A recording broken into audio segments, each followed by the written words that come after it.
Hi, I'm Tom, and I've always had a passion for cheap, fast sailing boats and making them better.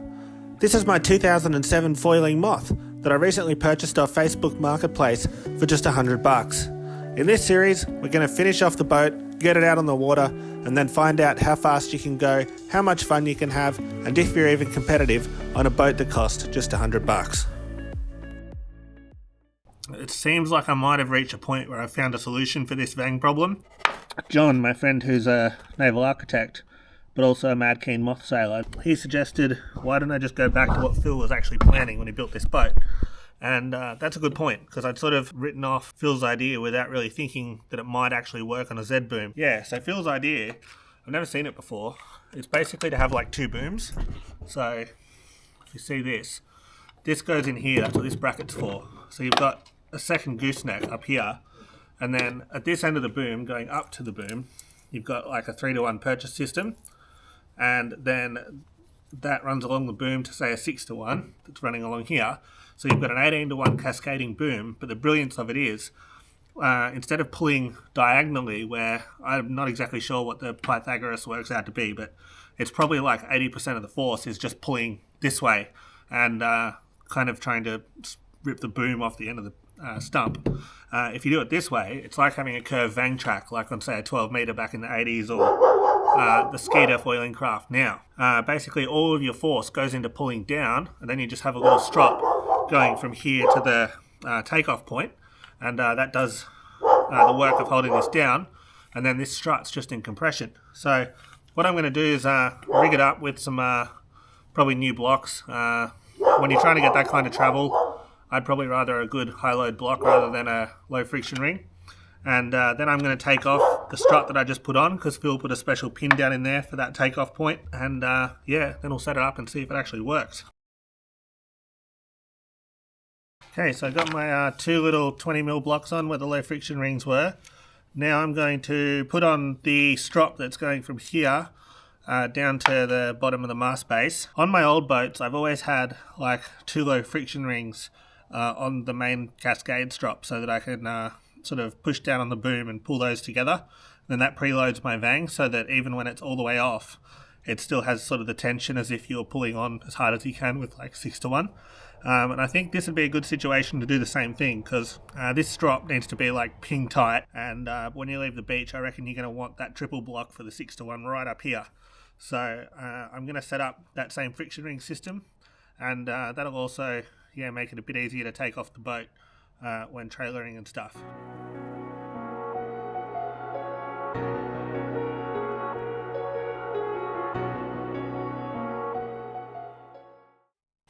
There we go, so I've got my little bit of chafe protection on there. Now I can just splice it on as per normal. Empty hearts and neon lights, they're playing with my mind. Gotta get out of here tonight. Oh, I wanna run off and fly, and I'll tell myself it's fine to be alone, just to find somewhere that finally feels like home. Oh, oh, oh. I hate all this overthinking. Oh, oh, oh, oh. The more I swim, the more I'm sinking. Take me to a world of silver. No more heartbreaks, tears, painkillers. Take me somewhere unfamiliar. Bring me back to where we started out. Okay, I think that'll do for the night. It's probably about 11:15 or 11 o'clock. Absolutely freezing. Sitting still splicing for 2 hours gets you really, really, really cold. Okay, so it's Saturday morning now. Basically just continuing on where I left off last night. I've quickly chucked the rig up, and now we can keep working on this Vang idea and see if it actually works in action. Okay, so for the first step, I'm just going to add the main Dyneema strop that's going to go between the end of the strut and the bottom of the boom down here. So I'll just quickly splice some 3mm Dyneema onto the becket on the block on the boom, then I'll run that. I think the other end's going to be a little bit tricky, but I'll get to that shortly. Yeah.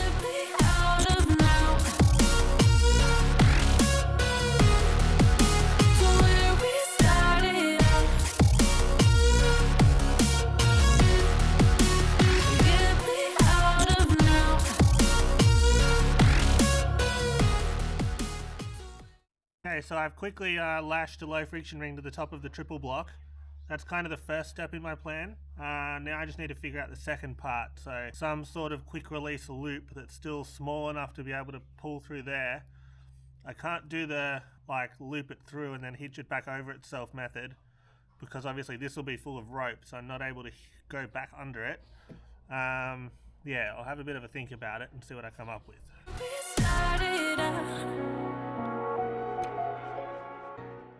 I can't find a way to have anything like a friction ring or something, and I couldn't find any spare shocks, which might have worked, but so what I'm going to do is just splice a loop into here and then have a soft shackle that goes between this low friction ring on the block and this loop, and then when you get to sailing, all you got to do is feed this loop through the blocks, which will be tight as, but I'm hoping I can pull it through.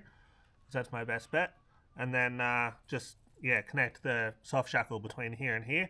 I didn't really need that low friction ring, but I don't think when you're at sailing and it's windy and cold and the boat's bouncing around and stuff, you don't want to have to get your splicing needle out every time to pull the lashing through there. So that's just a bit of a sacrifice to make life a bit easier when you're rigging. So now I'll do the next bit and see if this actually works.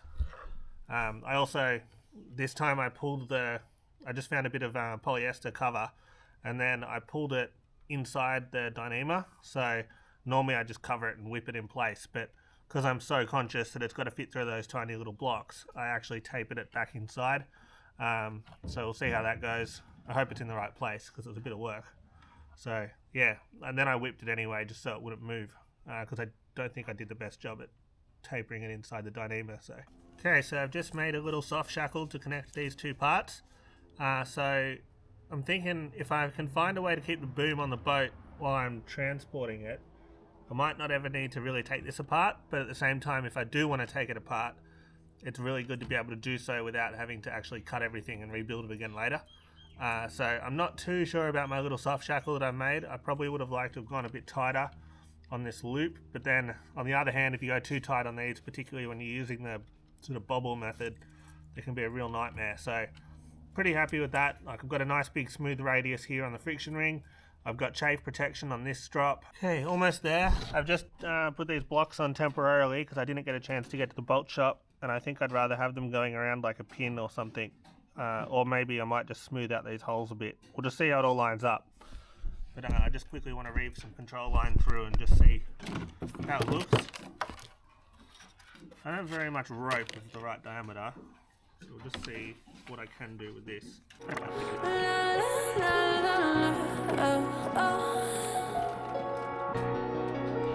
Get me out of broken hearts and starting fights, turning truth to lies. Gotta get up, stop wasting time. As you can see, we're close to getting this to work, but we're not quite there yet. So I think what I'm going to do first is try and set it up so that this block is further down the strut to start with, and see if that sort of makes a difference in terms of where this strop is sitting as it goes back and forth. At the moment it's a little bit too low and it's coming out too far aft, but then when I pull the Vang on, it starts to come good and eventually it's right. But it feels like I've actually got not enough Vang on to start with, so I'm just going to keep tweaking it until it feels like it's all in the right place, and then we'll see if it's working. You notice that I'm wearing an hoodie and a beanie in like the middle of the afternoon. Today is meant to be the highest barometric pressure since 1967, and there's not a breath of wind and it's absolutely freezing. So yeah, keep battling on. Yeah, I wanna run off and fly, and I'll tell myself it's fine to be alone. Alright, so we'll try again and see if it's going to work. I think a lot of it's like creep that I'm losing as well, because everything's just bedding in. So now I will undo this, move this friction ring down a long way, and then have another go. So this time I've shortened up this strop a lot, made a new one again. So it's the third strop I've made for the mast base so far. So this one's a lot shorter, it's doubled up, so it should have a lot less stretch. and that gives me heaps of space to lash those two friction rings together. Just to find somewhere that finally feels like home. So for whatever reason, it's got this kind of weird thing going on where it's happier. So when it's like in the middle, it's okay, but then as soon as you start to pull it on,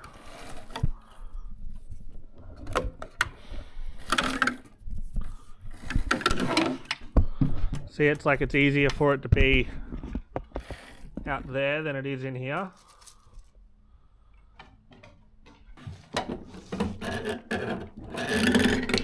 Like, that's as hard as I can pull at the end of the boom, and it still hardly wants to come back. So I just rang Phil, who invented this, to see what's going on with that thing, how it wants to ease so much. And he said it needs more rake, because I need to have the hounds where the stays attached in line with these two bolts. So I'm going to drop the rake back a fair bit, and we'll see if that makes a difference. I hate all this overthinking. Okay, so Phil's suggestion definitely fixed the problem where it wanted to constantly sheet itself out. Now I can actually sheet it back on by hand. Before I couldn't even move it from the end of the boom. But as you can see, by dropping the rake back to sort of more where it needs to be, I've run out of travel, because this thing was never designed to work with the Z boom. Yeah, I think that is probably the end of that development pathway. So I think now I take all this off and then build a normal Vang again. Okay, so I'm glad I explored that avenue, because yeah, brilliant idea, like I said, if you had a normal rig, but just not the right application for it when you're running a S-boom. So now what I'm going to do is cut off everything I've just spent all day doing, and then I will start to rig up a normal Vang. But when I was just talking to Phil, who's a genius and been doing this since before my parents were born, he said that yeah, I could just make a little strut that comes off the boom sort of back there and just bounces the normal Vang down, and that'll get it far enough to fit into this kind of faired slot that he's already made. And yeah, it also probably gives me a smidge of maybe a slight mechanical advantage improvement. It'd also allow more of the Vang purchase to sit inside the fairing of the deck instead of yeah, being up in the airflow in here. I'll dig up some carbon tube in the garden or something. I think I've got a bit over there. And yeah, start playing with that idea. So yeah, let's get the scissors out and start cutting. The more I swim, the more I'm sinking. Take me to a world of silver. No more heartbreaks, tears, painkillers. Take me somewhere unfamiliar. Bring me back to where we started out. Get me out of now.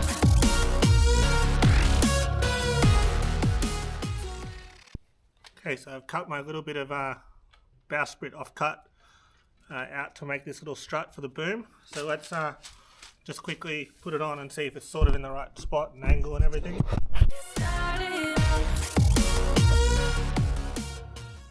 So there's my next idea. It's not my idea, Phil suggested it. But I think that'll work. Like, it comes straight through the slot when it doesn't fall off. Yeah, it comes straight through here. It's a little bit tight on that one, but remember I've got no Vang on at the moment. So I'm trying to set it up so it almost fouls this side, so that when the Vang's on, it fits in the middle. Yeah, I had a good think about how I'm going to do this strut installation on the boom. And I think first I'm going to just sort of spot weld it in place with super glue so it's held in the right spot. Then I'm going to put a fillet of like epoxy glue powder, of course once I've sanded everything and marked where the center is. And then I can yeah, put my little plastic sheet over the chair and kind of make an oven again with the heater coming in from the bottom, and that should allow that to cure enough. And then tomorrow morning I'll be able to come back out, then I can just laminate some carbon there just to hold it in place. And then once I get a sheave, I can put that in the top. Get me out of now.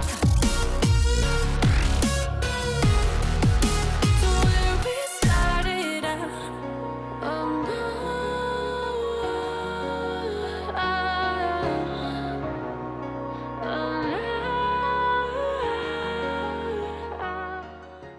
I had to invest in some new scales because the other ones didn't like being in the rain before I had the gazebo.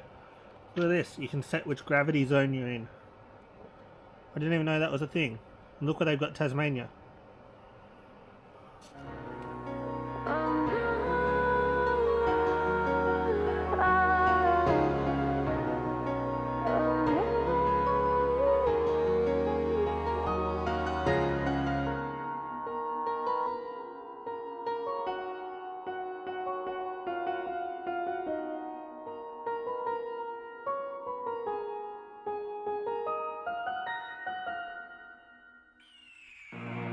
The year is 1991. Birds and people are living together in seemingly perfect harmony.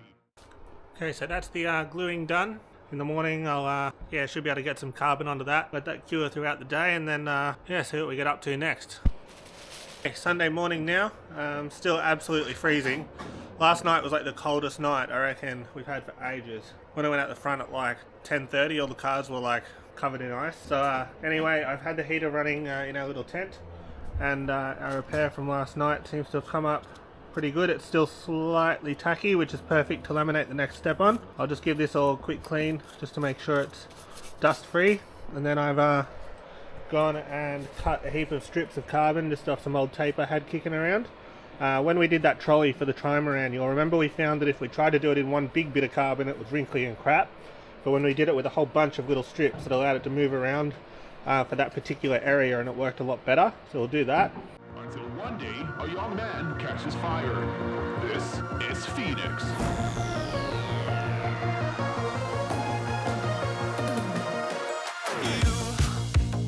You've been knocked down and got up again. In a corner, you're surrounded, no defenders. You've hid your fury and kept it in. But it's time now, you ignite and turn to embers. Like a phoenix, you burst in a fire burn. A thirst and desire, you Okay, so pretty happy with how that went. As you can see, the insulation tape sort of did fix up my mess a bit, I hope. We'll see how it is when I peel off the tape. I'm not sure if it'll be able to come off late tonight or if I should give it till tomorrow night just to make sure it's all fully set. We'll just leave that cooking in the oven and see how it looks later. Okay, so it's now Sunday night. This has been basically cooking in here all day. So I think it should have cured. The stuff that was sitting out in the cold in the cup went hard about 4 hours ago, so I reckon this job should be okay. So yeah, let's peel it off, see if our job's come any good, and then whack it on the boat and hopefully see if we've got a solution that works.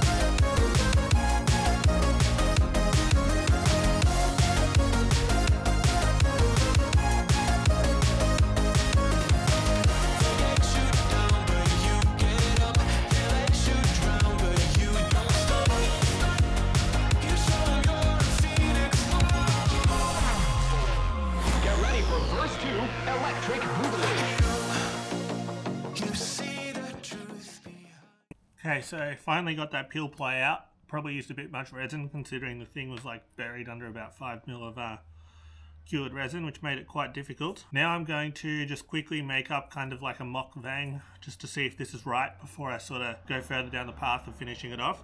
So I'm just going to quickly splice another block up here where it's going to have to sit. So the plan is to just make a little strop that goes from here round this. Once I've established that the length is about right, then I'll be able to get a sheave, like a little wheel that'll go in there, and just have a bolt through it to hold it in place. But for now, I'll just sort of run the rope so it bounces over the outside of the pipe, then lash that onto here, and then that'll become my takeoff for the Vang.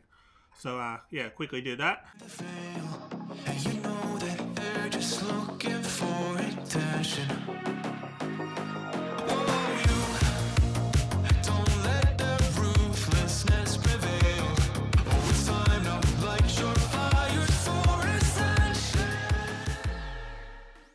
Okay, so that's the Vang strut on with the strop. So now I'll quickly whack the rig up and we'll see if all that was worth it or if it's still going to be a problem.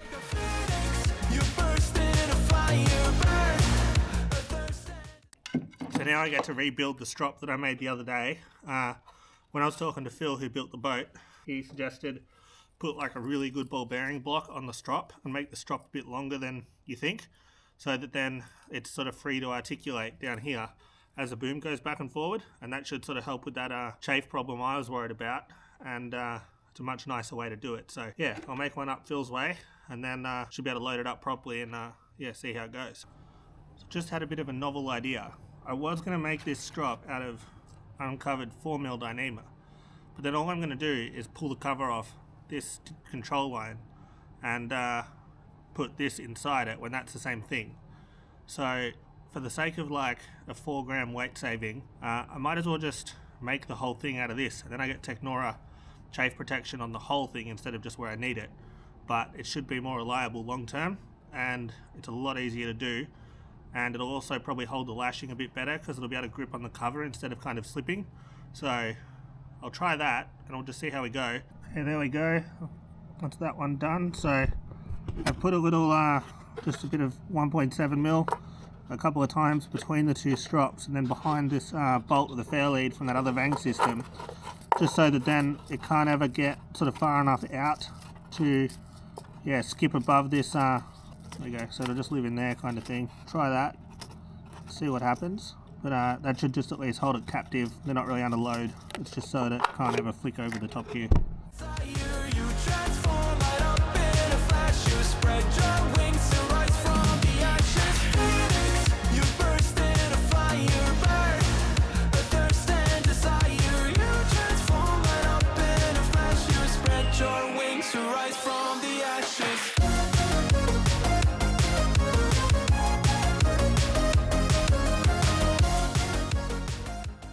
Okay, so it's Monday night now, not as cold as it has been, which is nice.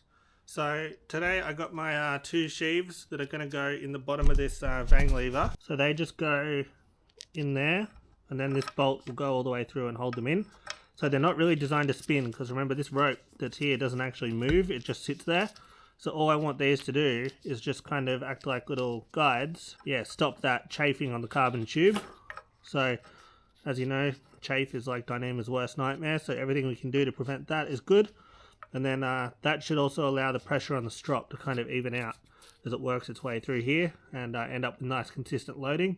And then as long as I've got this angle kind of right, hopefully it doesn't just rip off. So yeah, we'll quickly drill a hole through here. Then I'll probably just need to cut a bit out of the back and the front, and yeah, then it should be right to test. And at some point I'll have to get a bolt that's the right size that isn't way too long.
Okay, so getting there now. As you can see, I've still got issues where it's rubbing down here. I can fix this up a fair bit because I can tighten that strop up so it stays down a bit more, but I don't know, it might not want to do that. So I'll play with that later. These blocks for the final control line, they need to be down at their attachment point down the bottom. I just tied them onto that saddle there just as like a temporary thing, but they actually need to go down the bottom, and that'll lower the whole thing a fair bit. I'm going to put bigger diameter sheaves up in here. As you can see, it's not really rubbing on the tube, but if I can push this down just a little bit more, that'll fix up this angle where it pops through the deck. So yeah, getting a lot closer. It will work. Worst case, I just trim a bit of this off here to adapt it to my setup. As you can see, I've got quite a bulky lot of stuff that's going to be trying to come through this gap here, so it might just be a bit more than what Phil was intending with that original Vang, which was just going to be one strop coming through here instead of like 12 bits of rope.